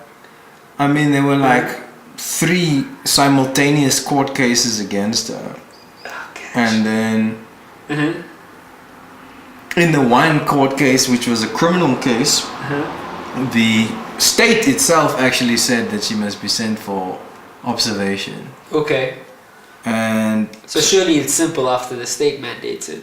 yeah, Yeah. but if you yourself as a private individual try and get someone else, Oh, like the red tape. Yeah. Because I imagine the red tape centers around proving the necessity of the action. and you're gonna need two different doctors' reports within 24 hours. Okay, and then the question is like, how do you get those 2 doctors within 20 hours to evaluate that person? It requires a degree of consent from the deranged, which is unrealistic to obtain, I imagine. That yeah, because they have to, of Uh-huh. course, be examined for those Yes. 2 consultations. But also, even once they get admitted, Yeah. their admission is only so long as until because then they get inspected again by, I forget what the title is of this individual at the institution. Psychiatrist? No, it's like something general, and then it's, Okay. at some point they can also just be like, I'm Gucci, let me out, and then they have to. So if they declare themselves fine, you can let them out. And I think there's one other prerequisite before that, but it's Okay. but that's exactly why we ended up not doing that, because we were like, this is not even going to solve the problem, because you're going to go through I all see. this And red then just tape. get them put away for like maybe a week if you're lucky. And it's just be like, I'm out now. It's not a long-term solution to the problem. Yeah. Okay. Crazy, man. Yeah, whole pockets of society that are existing right now while we are watching the Tribes. Kardashians in the background. On mute, man. I don't Khloe Kardashian looks weird, man. Yeah, I mean, but that's what plastic surgery will do. If you like watched her like 10 years ago, Yeah. But I think that's the insecurity of being known as the ugly sister, you know what I mean? Because that's fucked up, bro. That's fucked up. She was never the whole ugly, world though. judging you as like, that's the Told ugly Khloe one. she's But it ugly. was That's the ugly relative. one. That was like... I mean, No, what do you mean? yeah. Who told Chloe? Wasn't it That was Rose? literally Wasn't our that collective consensus? consciousness. Yes, I do believe that there was like consensus. There's no disputing this point. I don't think- yeah, My can girl dispute. was Yeah, dude. never ugly, man. You mean I to mean, tell me it's okay that you can now say, all women are beautiful. But that's not the shit niggas were saying in 2005. Yeah, bro. Chloe wasn't that bad. You guys. forget the Whisper song came out in 2005. The Ying Yang Twins can't drop that shit now. What did the... Take me through the Whisper song. Oh, Let me whisper in your ear. Is it that one? Yeah. Wait till you see my dick. Hey. Beat that pussy up. I remember it. Wait till you see my dick. Yeah. So I'm not that hard on Khloe Kardashian, man. She went through a lot, bro. Yeah. I mean, we were a much more savage civilization Yeah, dude. 10 years ago. I don't think we did right by Yeah, man. I look at my We memes were from like. brutal. I look at my 2013 memes and I'm just like, God damn. Even Kylie. Kylie. Yeah, Kylie the looked like youngest. a white girl, like a normal fucking like, you know, no lip white girl, bro. How old is she Oh, now? like 21, 22? Kylie's Like a 20. vanilla, like she had no lips, she had no booty. Yeah, 22. Yeah. Are you saying it's those And for Jenna someone jeans, that bro? young to feel. The one was always pretty. Kendall was naturally pretty. But Kylie. But that's because she was like petite sexy, you know? Oh, Kendall. Yeah, she No, was Kendall like, had a nice fucking face, man. yeah, She had a nice face. yeah. Kylie looked wild, bro. Can just pull up a pic of Kylie Jenner. Completely. She Pull up, she like- looked like she didn't even. She wasn't part of the same genetic makeup as the rest of Yeah, the she family. looked like Lani Kuza. She was a Lani though. Kylie Jenner, Yeah. And the thing is, because we all saw her like in real life, so she can't even deny it. Let me pause this Mortal Kombat download so we can use the fucking edit. Dude, look at this. It's so wild. Just look at the first two pics on my. Like how old was she? How old was she? Yeah, she was completely What, like different. Completely different. 15-year-old Kylie was a mess. Okay, no, that's rude. That's harsh. 'Cause now we're just justifying the reason she went through all that trouble. No, not justifying. She could have been an okay girl. She would have looked like Well, she the clearly- girl from Californication. We don't know. Oh, fucking like. Becca Moody, whatever the actress is called. Oh. Yeah. Whatever that's- happened to her? That's a girl? niche though. Well, we don't know why That's she indeed. changed it, but it seems to be related to the phenotype. Madeline Martin. Uh huh. This chick wasn't that bad. She wasn't that bad, but she wasn't like a fucking bombshell, man. You know what I mean? People weren't jerking off to Let's her. see what she's doing with her life. No, because people are fucking jerking off to fucking Kim Kardashian, and I Yeah, think she's a I girl. think And I they're think there's jerking off pressure to on them. all of them now. yeah, but there was pressure to become like Jerk Number off of one, them. this, Yes. this girl is like your hot in size. that way, you know? Not number one, number 6. This girl is your size, 26 years old. Who's Madeline Martin?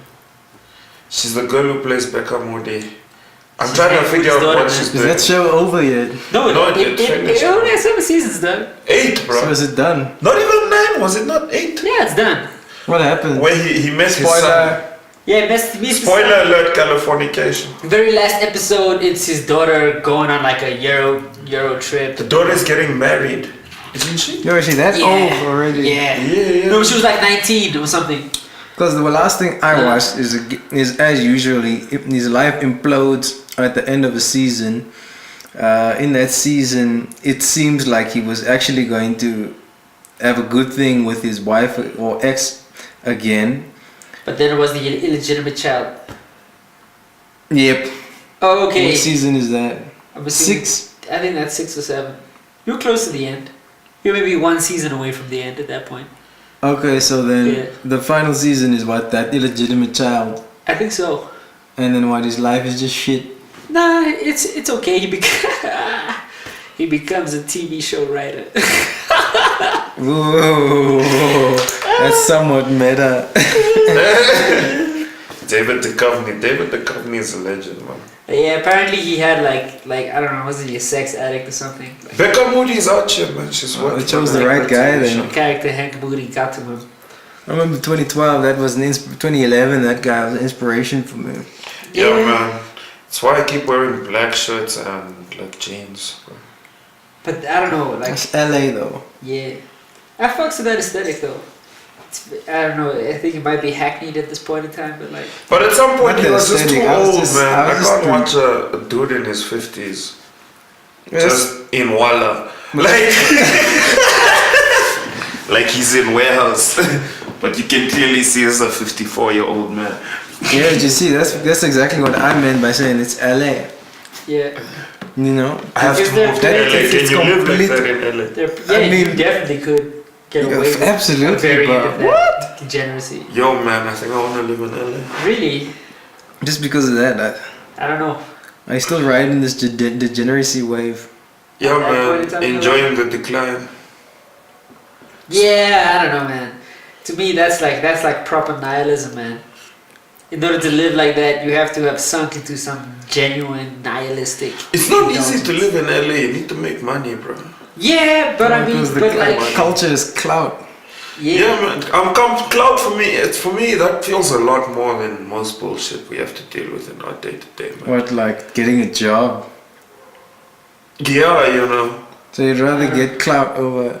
Like I mean, like just generally living a life of cloud chasing. It seems a lot more honest to me than. Like, really, I think that's the I most. feel like I think that's that requires so the most insincere. superficial. Yes, the most insincere engagement imaginable. You're not already clout chasing, like kind of. Who? What, Just like in right now? general. No, you are maybe. I know for a fact I'm not. I have no social media presence. The only reason I engage with Yeah. social media is, at least for the endeavors for which I do it, I understand it's necessary. But I completely loathe the fact that I have to participate in it. Yeah, I have a bare minimum level of engagement with social media. Even opting out, yeah, you're opting out, but like it's a game, bro, and it's Yeah, a game but that's it's- always being played. True, but I find it boring personally. You know, like there's just very little to keep me going. It's a consequential game. It can be, but it doesn't have to be. Do you know what I mean? What do you mean? It's a consequential game. As I said, clout has tangible effects on your life. Top one. Yeah, but I mean, tangible in what context? If you're trying to be a professional, clout has very little. It really, yeah, I think that's entirely contingent on your life goals, dude. No, okay, for me personally, man, always take it back to my time in Cyprus. Yeah. When I became more active on Instagram, my social life became way better in Cyprus, like a million times Yeah. better. I had a lot more engagements. I was being invited to conversations were a lot easier because of the we were kind of in on each other's. Like if homies post, like I knew everyone that watched Champions League the previous night. I knew who was out when they watched it, and they knew what I was doing when I watched it. And then it was nice. It was nice. I can't say that was. Like the transparency or the insight into other people's lives. So it's kinda like- engagement. But that's functional. That's People have this all or nothing Yeah. attitude towards social media. I think if you're just normal about it, it can be quite fun. I'm not, but I'm not you're- saying there isn't a level of engagement that could be both enriching and healthy. I'm not saying that doesn't exist. I'm just saying that I haven't found that for myself. Yeah, because you're pretty much just going right back to the point that we concluded earlier, is that your engagement or your use of social media is predominantly as a journal. And that's exactly the function it served, and allowed other people to watch what you're doing, and it became a tool for further engagement. But I can't necessarily I wouldn't necessarily call that strictly clout chasing, because you weren't, your sole basis for doing it wasn't attention. Because on Twitter, I decided to follow people that make money online on Twitter, like a lot of them. And the thing most of them had in common is, man, these guys just studied straight up sales and marketing. Yeah. And sales and marketing is an algorithm because you're just pushing buttons inherently. But you yourself have said that you want to go into sales. Like, No, like I got into it. Yeah. I would rather just help hype something I really believe in. Yeah. But that like sales is in hype anything sales. Nah, man, I can't do that. That's wild. Like these guys can sell anything. They don't care. It's just like generate return. But it's like I can't do that for something I like. If I thought something was whack, and now I have to say like it's the best, and like and say the words. Nah, that's lying. Disingenuous. That's lying. I see you. Yeah, but I can embellish, but I can't lie. Okay. And I can only embellish if I'm also kind of like, nah, but this is actually for $6. This is a dope shandy. yeah, but I mean, because another question that can be asked is how was social media appreciably better for sharing your life experiences than not just directly sending it to people? I do send a lot of stuff to my friends. Is that what you mean? Now, if we reflect specifically on this time in Cyprus where you say that you increased man, social media. the thing is, I think it's about marketing.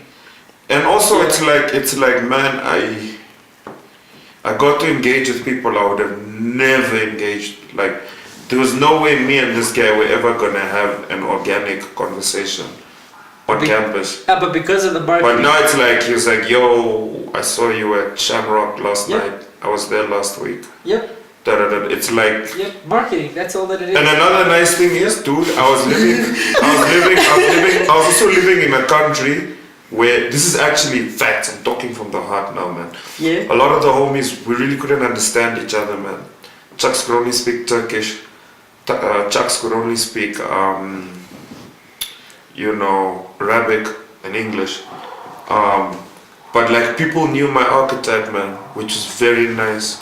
It's like You could relate on a level with. it's like nigga kind of knew what I was about, man. And you were the type of person you were. Yeah, because he'd been watching my stuff like regularly. I also know what kind of nigga he is. I would even ask him straight up, like, yo, it's almost 12, aren't you gonna pray? I know the guy is very religious. And he's like lit, right? He's like, oh yeah, gotta go, thanks for reminding me. And so it's just like, and I'm just wondering, like, you aggregate those little moments, man. Imagine all of that never happening. Oof.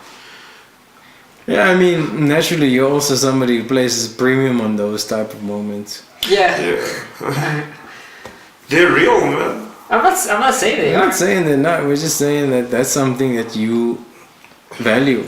Yeah. It's subjective. Yeah, man, connection. Yeah. But at the same time, man, I was in an environment where a lot of people spend a lot of time on the internet. And you could tell, man. I always say, I think internet's made us weird, man. Just Absolutely. and you could tell, you could really, really tell. But one thing the internet's definitely has made us is we're so sensitive, man. And it's kind of cool talking to someone and then you're like, where you from? And you're like, Namibia, and they're kind of glazed over. You run into them the next day. They've obviously Googled your country and they're just like, hey, on the continent, man, you're African too. Like, yeah, So you're part of South Africa, what was that about? And then funny enough, a lot of Arabs drew parallels in South Africa between like Palestine. It's like, oh, so you guys are like Palestinians. And then you're like, Did a quick history lesson. Nah. Yeah, I mean, you see, impossible chats. The internet does open up the door to increased consumption of information. But another question that does arise, which interestingly, it was a question that popped into my head while watching the Graham, good God, I can't remember his last name. Oh, Graham Norton? No, man, Hawthorne, Heathcliff. Oh Lord. Anyways, Hinchcliffe. Graham something on Joe Rogan. That anthropologist. Oh, yeah. Okay, yeah. No, they actually discussed it later, and what they're talking about is what all our knowledge is embodied now on servers, pretty much. Mm-hmm. So what is our knowledge base once that all goes? Because I will be honest, I don't spend much time retaining information. Me neither, man. But I do pride myself, like, I think the biggest thing I pride myself on, like, as a human being, is that I know how to find a lot of shit, like, I need to know. Like, legit, like, dude, like, I don't know. I could supply a factory right now if I had to, just using Alibaba. And with product code, I could get you hella code. Like, the way I see it, it's almost like the internet has almost become like a limb. So if you were to lose the internet, it would be like losing a limb. Yeah. You know what I mean? So in the context of like, what would you do if our servers went offline? It would literally be like losing an arm and an eye and an ear. Plus, we're past the point of no return, man.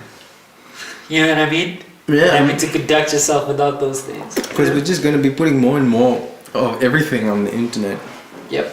And integrating ourselves more to it. Wasn't it Elon who said that we're already pretty much cyborgs? Yeah. Yeah, by It's just a definition. matter of... Dude, it's so weird that Yeah. I'm gonna be able to give like my grandson my entire Instagram story. That's fucking unbelievable. He's going to watch my life. Like, Is that your legacy? oh man, and it's so lit, bro. It's like he'll cry when he watches it. But it's just crazy. I mean, like, imagine my dad could do this, and he's just like, all my Walla videos. I wouldn't find them particularly interesting, personally. Oh no, I would. I think at first I wouldn't, But then there would be a day when it's like you're looking into another world. It's so freaking. Okay, like, I guess from if you're like I wouldn't find it fascinating beyond an anthropological. Oh, this is what life was like 40 years ago, kind of thing. You know. Yeah. I think it would humanize me a lot. Especially, that's what I'm saying. Maybe I wouldn't get it at first, but I can see myself in my mid-20s be like, To your children. maybe not my grandkids. My kids is too close. But my That's grandson good. is like, it's like, yo, Oh, like this that. is so far from you. Like, Okay, I see you. I think I get what you're getting at. and I can't believe Because it. there is like a gap, like an intimacy that's almost impossible to attain. I also, Across such a that's also like, generational chasm. the only reason I also kind of want to have kids soon is just because I kind of want to like raise grandkids, bro. That'd be dope. Well, then you firstly gotta figure out how to like Who you gonna nut in? pick a chick, bro. Yeah. No, Because man, don't let me seem just. to be I need to figure investing myself out. many first. XP points into that. Yeah, I don't know. I've been thinking about that more and more recently, and how to go about finding someone who I could potentially have that with.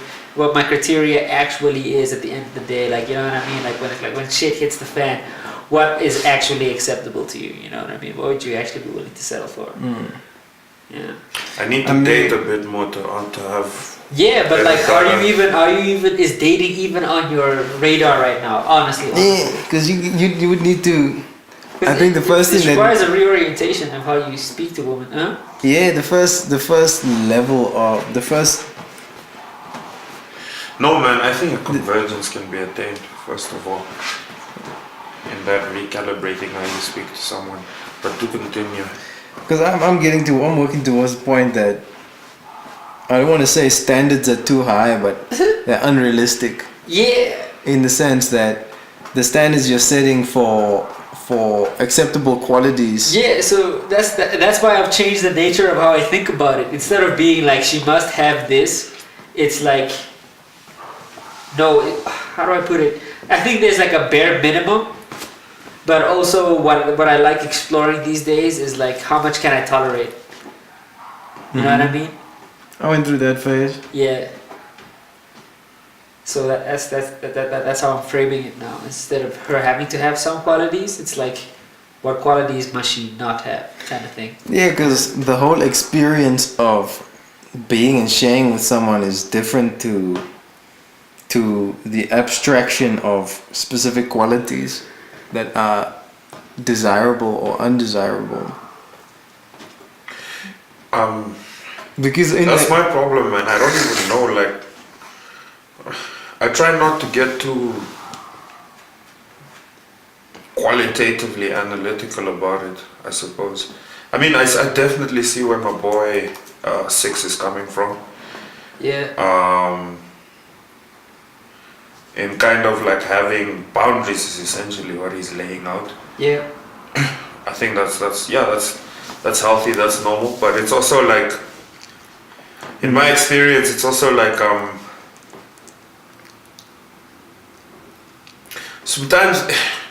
sometimes that approach can also blind you to some, hidden gems. Yeah, but that's just it. I'm not coming in exclusive out the gate. You know. It's something you're allowed to surface. I'm actually like entertaining like what would being in a relationship with any particular person be like, and I explore it as without a preconceived notion of this would necessarily suck just because of some superficial affectation that I see within 10 minutes of meeting her. You know what I mean? What's it like being in a relationship, man? Yeah, it's a journey. One has been a perennial like Taylor Swift. yeah. Yeah, what's it like being in a relationship? I mean, it's a difficult question to answer because it varies from person to person. Yeah. Even myself, like it varies from Era to era in your life. pretty much. So I think first and foremost it's a learning process. The biggest learning process, the biggest lesson for me is that you ain't shit. I remember you told me that once. It's dude. One said this to me like years ago, and I think it's a thing I've said to so many friends. But once we're driving back, and he was like, "Yo, man, relationships are a mirror, man. Yeah. And sometimes you don't like what you see." Yeah, dude. And that hit me, man. Like, Yeah, because like You have like to be your worst and best self. your inadequacies come out quick fast in a man. relationship in a way that because we all like to tell ourselves like I'm pushing myself as a person, I'm trying to explore my shortcomings and address them. Nothing will expedite that process than entering into a relationship with another human being. I'm convinced. Yeah, having somebody check you. Yo! Yeah. And then just having to deal with like getting annoyed. so and shit. would you recommend a relationship then just to grind out XP points? Yeah, dude. Absolutely. 100%. Absolutely. 100%. That's a vital life skill. We could get into the ethics of the nature of choosing a relationship, like choosing a relationship just for the XP. Like that's a bit grey for me, you know what I mean? Like No, I mean, the problem is, y'all are almost 30. yeah, If- we're past. We're If in our it's, late- yeah, you're almost 30. Yeah. If this was, I'm 26, man. if you were, One was like, you're almost. if you were 16, that was your time. Oh, it's like dick around. Yeah. Yeah. But now you've really. No, my friend. Me, I'm not married. What you mean? What you talking about? What you mean? I'm What you not saying dig around in the He's just sense saying that the of opportunity cost for each relationship you enter is increasing. Really? because your options right now are going to firstly have been traumatized. Ooh, it depends on what your pool is. Because you're assuming that we're gonna come out the gate looking for women our age, which isn't necessarily. Yeah, you're the case. making strong I assumptions. mean, Yeah. even if you look for older, what are you gonna No, do? I'm talking I'm about like a talking 22-year-old. A 21-year-old D, 20. Yeah. I'm cruising, bro. Well, you guys can try and enjoy that experience. No, I'm not. Because I'm not saying what that do you that's. know that we I'm don't not know? saying that's definitively the strategy. we're I'm not saying that's we're just playing. We're just setting the bounds. We're setting the bounds for the pool that we're willing to go fishing in. Now let's Yeah. explore this idea. Yeah. Because when last have you What is not convinced? when last have you spent 2 hours in conversation with a 20-year-old? A 22-year-old. Oh, bro, a 22 that's bro, my little sister's bro, age. bro, And bro. They're actually not that bad. They're actually not that bad. Dude, you forget I was an course, undergrad. Of course, until- there's like naive shit that is expected of someone in their early 20s, but they're not entirely insufferable. At least not all of them. Gen Z. Some of them can be quite insightful in their own right. Nah, man, Gen Z is wilding, bro. I was an undergrad. I saw these kids. Yeah. What was your Because evaluation? I would go to like these like orientation events, man. I'm old as fuck, almost 30, as one said. But I'm out here just watching these kids like a decade my junior. Not like half a decade your junior. No, a proper decade. Like one more year and they are. Yeah. They're like one more. And they're different, man. They're so different. Like, you know how I feel like we don't really even know how to use the internet. They engage with it completely. Like with them, it's really a limb, and it's more than just. For us, it's almost like a source of entertainment and a source of information. Yeah. For them, it's much more. It's like an ecosystem, and they pop pills, and I can even see why they're popping Xans. pills. It's like it's not just Xans. They can pop anything. They just like you'll be Because, the dealer will list yeah. you all these like you know drugs. You just Google it. And then you read through this, and that's why these kids are Dealer, popping. dude, a lot of these kids are popping prescription drugs, bro. Yeah. So now let's say you Especially- get contacted, especially at and the higher then end. the dealer tells you like I have Well, there would be a dealer for paracetamol. You'll just be like, what's that? But I don't think they'll need a dealer because Yeah, they but have they're dealers. They're fucking psychiatrists. But how does this drug No, you experience? get your hands on it illegally, bro. How does drug? There's some stuff you can't just push to Yeah, someone without like a prescription. Lead. Yeah, Okay, lean. like that. That should be. But anyways, That- man. Because how does drug experience and wilding equate to meaningful engagement? Yeah, I don't know where he's going with that. But are you just building the argument that they're not the way, they're different from us? I'm saying no. I'm not saying. I'm not trying to prescribe a way. I'm just trying to say that if you're going to go about dating just for the sake of XP, the choice in XP that you're getting, you're essentially going on a side quest here. When you veritably could be taking if you date a gi your age, you're saying that there's more XP to be derived from dating a gi your age than dating a gi like 5 years. It depends on the role you're trying to play. Yeah. It ultimately does feed into what you're trying to do for yourself and get out. Yeah, because I feel like there's also like different skill trees that you develop if you date someone your age versus dating someone older or younger than you. I do feel like you tap into different skill trees.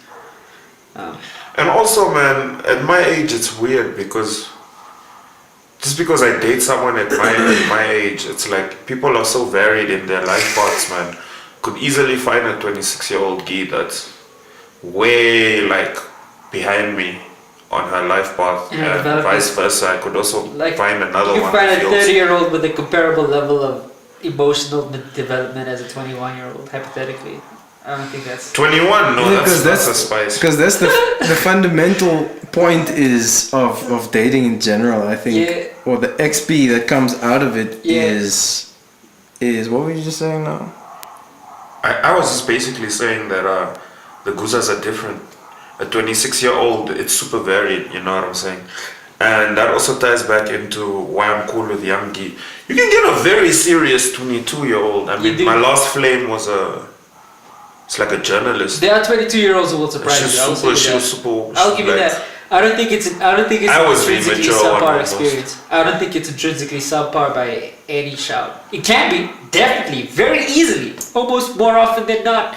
But to write them off as an age group, I think is a mistake. I mean, I think I'm not saying inherently there's a problem with the age gap, but I think at least in terms of, because the question firstly goes back to what are you trying to get out of the XP points? You know? And if I were to talk about age gaps and XP points, then I would rather be 40 and date a 30-year-old chick than be 30 and date a 20-year-old chick. Okay, yeah, that makes more sense. Yeah, but that's because I feel like eligible 40-year-olds are wounded in a way that like younger women aren't. So like the nature of the experience is completely different as well. Yeah, but your experience is also going to be different in the sense like your experience is of your preliminary dating XP points are going to be completely different to what they might have been if you were 20 yourself. Regardless of what age she may have been. I see. But same with her. Because you're, I think, firstly coming into the whole realm jaded already. I see. And you think, and you think that if we were to holler at like a 22-year-old, you think she might not have the eyes to appreciably navigate your jadedness? Well, not necessarily. I think it's just you may approach the whole experience from a cynical perspective. Okay. I don't think that's necessarily going to happen. Yeah, the world will be inherited by the meek, you know? It's you don't have to. I don't know, like I went through like a genuinely cynical phase. But when it comes to relationships, I'm more open-minded than I was like 2 years ago. Which is the only reason I'm entertaining the concept right now, you know? Because I'm curious to see how this would manifest itself. Yeah, because I'm increasingly becoming a pragmatist about relationships as opposed to a romantic. Were you ever? What, a romantic? Yeah. The very beginning, definitely. The very beginning, there wasn't an ounce of pragmatism into the way I formulated my relationship endeavors. It was completely spontaneous and blind, I would almost say. It was literally just I feel this way. What happens if I act on it? You know? I mean, that's necessary, like. As a phase. XP. Yeah. Yeah, I guess. Yeah, but who knows what Like, a little panic because I just relish the thought of taking on that responsibility. I want to see what I would do with that responsibility. That's primarily why I'm fascinated with the concept of a relationship, because it is a responsibility and it does require you to almost tighten up in a way that being single doesn't, because now you have to take into the considerations the experience of another human being in navigating your own life, you know. you have to take into consideration someone else's experience of your experience. Exactly, you know. And that's a responsibility, man. That's a massive responsibility. I just want to see what I do with it, you know. Yeah, because you're ultimately also responsible for like the outcome of it all. Exactly, and that's why, like, even if she's only like a naive 22-year-old, I think there's still value derived from witnessing yourself take on the responsibility of managing the psychological health of a human being like that, you know, and integrating it into your own psychological well-being and emotional well-being, of course. And do you have your eye on anyone? No, not really. Oh. Right now, I'm in a place where I'm actually curious just to see like who would actually have me. That's what I find continually surprising with my interactions. Like, hey, do I sense vibes here? Can I make this work? Can I make that work? I mean, interesting. I'm still eyeing up the playing field, really. Interesting voice that would have been valuable at this for the specific topic would have been that of a woman. Yeah. And just hearing what a woman's perspective on dating even now. Yeah, because they're subject to a different set of pressures than the guys are. Well, not necessarily even just the pressure, but if they're even interested in it even as a thing anymore. What, dating? Yeah. I'm pretty sure that there are lots of jaded women. Because look at Japan. Yeah. That's a culture where the females are quite disinterested in dating. Yeah, Is but it the females or the men? But what is their perception? Females. But what is their perception of their prospects, and how does that influence their resulting attitude? Well, it's exactly because of their perception of their prospects that they become so firstly dissatisfied at what's available and just decide not to participate. And what's wrong with Japanese chicks, bro? From their perspective. I think Stop making an objective it's to sum it up simple in one word, it's the weeaboos. So you're saying that Japanese chicks are man children? Yeah. Okay. And that's why I'm saying it'd be interesting to Those chucks work hard, man. But I actually feel like there's a crisis of like adult masculinity the world over. Because even if we were to look here in Africa, lots of young, hardworking, successful women, and they're struggling to find men that match their ambition. I think that's a global problem. Actually, do you think it's because, a problem? man, like degreed individuals are such a small part of the population, And way more women women are a larger graduating. part of that segment as way well. more women are graduating in university. And then you have to factor in that women are kind of blind to men beneath them in social value. I think that's a bit of a crude statement to make. Which one? Because to me, it's fundamentally a simple exercise.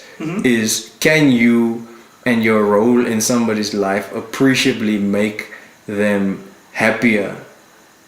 I see. And it's pretty much that simple. I don't think a lot of people know what would actually make them happy. Well, if you can't make yourself happy, you're gonna fuck up someone else's life.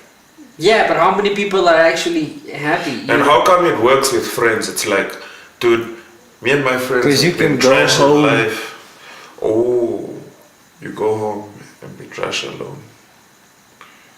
Yeah, but when someone has to. But your geek can. Oh. She has to sit with you and deal with your shit. Yeah. Untenable.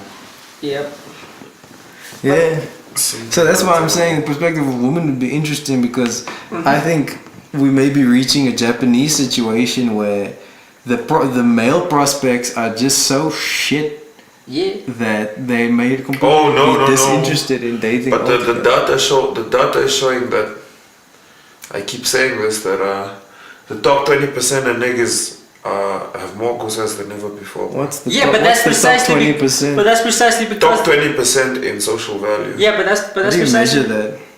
I think it's defined in metrics of desirability and objectively agreed upon metrics of success. I mean, I don't understand actually. Like when you mentioned the problem of masculinity now. Yeah. I don't quite understand why an educated woman with a successful career is such a challenge or threat to you.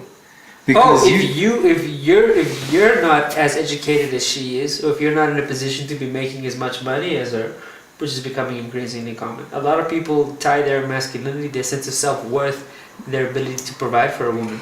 And those highly successful women aren't giving men the opportunity to fulfill that function because they're so self-sufficient. Yeah, but you see, if that's the premium you in value you place on yourself being or if that's the value you say you are able to bring to a relationship, then you're already an ain't shit nigga. Yeah, that's the whole point, bro. So the fact that women are now in these positions just reveals that you are an ain't shit nigga. Exactly, dude. That's literally the crux of the matter, dude. Too many ain't shit niggas for the gi out here, man. And that's and because the mean, and I think because the mean is so mediocre, that's why more top 20% dudes than ever before. Exactly. So much because it actually does not even seem, from my perspective, like the playing field has shifted at all. And you also forget, man, a lot of these niggas. Oh, so you're saying that these are the same dynamics that existed like 50 years ago? Yeah, it's just like it's just so much more glaringly obvious that you don't know how to engage with a woman. The thing is, because I feel like 50 years ago we had social enforcement mechanisms that ensured that mediocre chucks at least had a family. But that's what I'm saying. And what I was going to say is there's a lot of mediocre goozas that are supposed to be settling down with these mediocre niggas, but they're not. Do you think they're because they're in the top 20% niggas rotation. That's why I'm like, this problem's actually quite malignant if you look at it. Like, it's not like a simple like, oh no, like these niggas are no longer being regulated. Marriage used to be the regulator for niggas at the top. It would limit them to one key as well, but now these niggas at the top are juggling like 6 chicks in a month, and now that's directly taking away from the mediocre niggas who should be having a pool of mediocre goozas to get into, which they can't. Now they have to wait till those goozas turn 30. Well, there are two and problems. Then get what's left over. The two issues feeding into that is one, that this nigga's rotation, some of these goozas are gonna catch an L in this rotation. Exactly. And the L is gonna leave them bitter and jaded. The majority of them. And that's gonna leave them with less options than they already are. That event is called the wall in my corner of Twitter. Wall. When a girl hits the wall. In the manosphere. He's using manosphere terminology right now. And the problem is that niggas, ain't shit niggas, aren't trying to better themselves in an appreciable human level. They're still looking at gimmicks. Yeah. Yeah, I feel you, but like, how do you deal with the issue of an ancient kuza now only being attracted to chucks above her level actually? Well, she's getting... And an incapacity to be attracted to someone within her range. I mean, let's be real. Everybody knows their range. So you can be attracted to a higher range, but eventually you have to be real with yourself if you're going to be real with yourself. And usually the wall forces them to get real with themselves like that. And then they become pragmatic about their relationship. But at least back in the day... Then they're like, does this dude have a job? Okay, he seems tolerable. Fuck it. You know what I mean? That's like the fuck it moment. When women just start settling down with whoever will have them to an extent. But obviously, you know, that's not set in stone. Well, we're at 2 hours. Yeah. I think that could be a good point to cut it. Might as well. Man. Yeah. We out here. 22 Benell Street. Peace out. Peace out. Peace out. Peace out. Peace out. Peace out. Peace out. Peace out. Peace out.